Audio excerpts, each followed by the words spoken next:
চূড়ান্ত দল ঘোষণার পর আজ মিরপুরে অনুশীলন করছে বাংলাদেশ ক্রিকেট দল।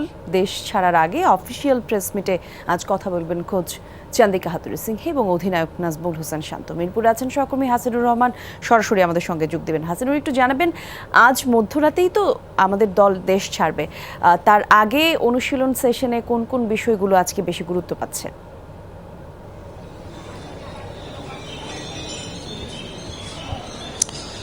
আসলে আজকের সেশনটাকে যদি আপনি বলেন, বাংলাদেশের বিশ্বকাপ দল নিয়ে প্রথম অনুশীলন সেশন। আপনি যদি চূড়ান্ত স্কোয়াডের কথা যদি বলেন, আনুষ্ঠানিক ঘোষণার পরে আজকে 10:30টায় সকালে বাংলাদেশ দল অনুশীলন শুরু করেছে।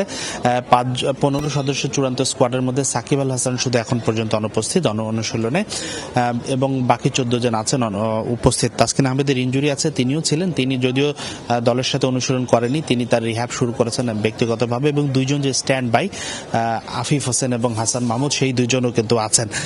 এই মুহূর্তে বাংলাদেশ দল আমার পেছনে মাঠে একটু আগে অনুশীলন করছিল, ফিল্ডিং করছিলেন। এই মুহূর্তে তারা জিম সেশনে অংশ নিচ্ছেন, তো মাঠে নেই, তারা জিমে আসছেন। তো আজকের দিনটাতে আসলে প্রথমত মূলত ফিটনেস এবং ফিল্ডিংকে গুরুত্ব দেওয়া হচ্ছে। শুরুতে দল ওয়ার্ম আপ করছে এবং এরপর লম্বা সময় ফিল্ডিং করছে।